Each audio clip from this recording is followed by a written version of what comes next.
If you want to have a more complete marriage, you need to be a more complete person. In fact, it's key to making any relationship advice stick, according to my next guest.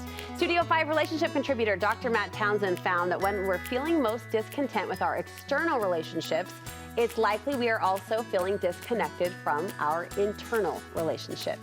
He joins me to share 4 ways we can strengthen the relationship we have with ourselves. And this sort of seems like an obvious, yet in all of our relationships, we're so quick to point the finger outward. It's always outward. It's the friend, it's what they did, it's what they said, it's how they said it, right. It's when they said it, yes. It's why they said it. But what we're never looking at is really, why are we letting it impact us like that?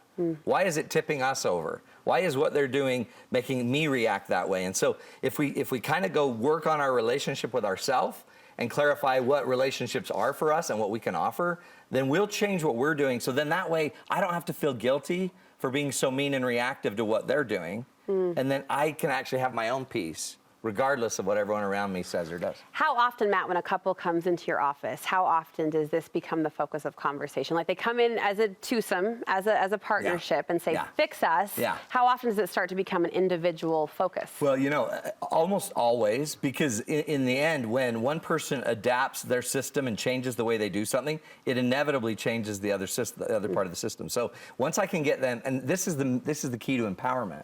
Once you're empowered enough to know that you don't have the power to tip me over, and you know you can't tip me over, and I know you can't tip me over, then I actually bring a whole other level of confidence that changes the game, and it actually changes how you have to relate to me. Because I'm not just gonna react and leave you. You're not gonna have that power over me. I'm going to always reach back and do my highest good. So we're gonna try to teach you how to gain confidence by being your best self. And by the way, that doesn't always mean we stay together. Because sometimes the people can never leave because they can't be their best self. To be your best self, you have to be willing to leave, or able to leave, or capable to leave, and also capable to stay, capable to give feedback, capable to push back. Interesting. Powerful. Okay, 4 things we can do to strengthen this internal relationship. First, acknowledge you are your real source of relationship discontent. If you feel discontent, then it's yours. It's not theirs. There's 50 things they're doing, but you're the one feeling it. I was going to say, there's this, I want to say, but what if he's this? But what if he says, that's a natural reaction. Those are big buts. But the problem with it is, you chose him. You're still with him. You've let him do that for 28 years. You're still in this. So if you immediately make it all about him, you've literally disempowered yourself. And when you don't have the power to say, to change, to fix, to do, the only person you have power over is you. And here's the amazing thing. You have the power to interpret it differently. You have the power to not be offended. You have the power for how you're going to respond. You have the power if you're going to react or not. You have the power of what you will feel if you really think about it deeply and how to change the feeling. You have the power of what you want to become. You have a million things you can access, which is why if you sat down with the Dalai Lama, you probably couldn't offend him.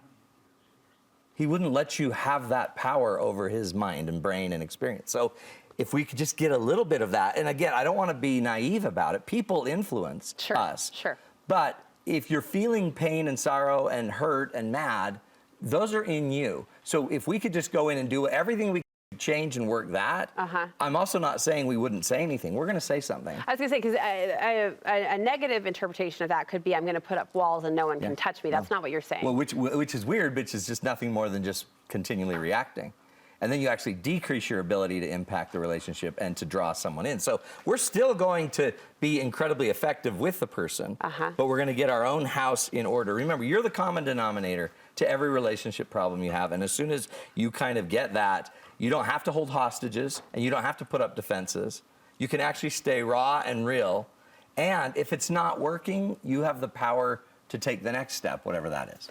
Another step you encourage people to take in this pursuit to strengthen internal relationships is to look at your values. Yeah, well, and how many times have you ever sat down and actually identified how you want and what you value for relationships? Not what you want others to do for you, but how do you want to be remembered? At 90 years old, what do you want your friends, your coworkers, your kids, your wife, your spouse to say to you or say about you in how you were in a relationship?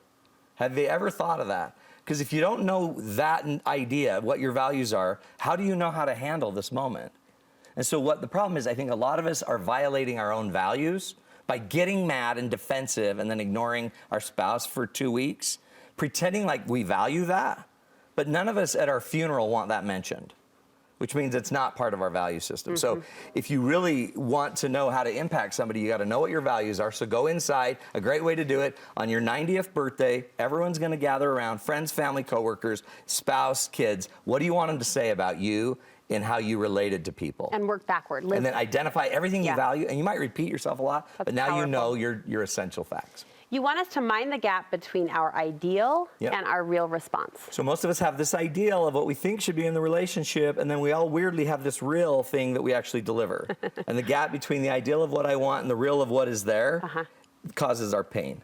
Your sadness, your misery, your insecurities, all these things come up in this gap. So if you don't pay attention to the gap, then all you keep doing is hoping and empowering your partner to hopefully change that gap.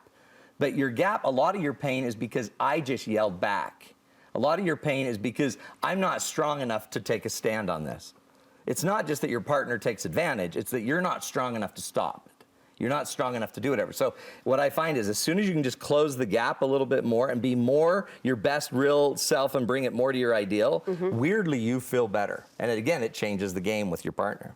Another way to close that gap is by choosing to offer the greatest good. Here's the definition of the greatest good. The greatest good is when we deliver what is the greatest good to our relationship in the healthiest way at the right time based on our highest values. So when my partner and I are in a tiff and it's going sideways, instead of chasing the tail and going down the hole, what if I reach back to my values? How do I want to be remembered? And then I just ask what I call the greatest good question. What's the most essential thing I can do right now, according to my values, to live my highest and greatest good for this relationship? And then I might talk differently, or I might say, I'm going to call a timeout, and I'm just going to go get some air because I don't want to blow up, but I'll be back in 10 minutes, and I'd like to talk about this without fighting. Or it almost doesn't matter in the end what it is because it's coming from your values. So even if it still is, you know what, I think we need a break. If that's your answer that comes out of the highest good question, that's different than, we need a break, and you're freaking out in the moment. They sound like they're the same thing, but one's coming from your values, and one's coming from reaction. And sometimes even reaction is accurate, but many times it's not. But our highest good is always going to be accurate to what we want when we're 90. So now we're playing the long game in the relationship. Very smart, Matt. Thank you. We love that we get this front row seat and this access to you every week. And we don't even have to be nauseous. And we can just hold ourselves together and be sane adults. You have a 10-course available to viewers right now. In fact, we're putting a QR code up on the screen. You can hold your phone up, scan that, and then what? Take that picture, get that QR code, go to the website, and what it is it's a 10-day program. We do an assessment. We figure out where you are spiraling, what kind of behaviors we need to change. And then in the next 10 days, we send you a video a day. You have a workbook that you can write all the things out on, do all the activities. It's 10 days to improve your marriage, do a little makeover, find the love, stop the spiral. I love it. So awesome. Look for the details on his website, which we'll link you from the Studio 5 website as well.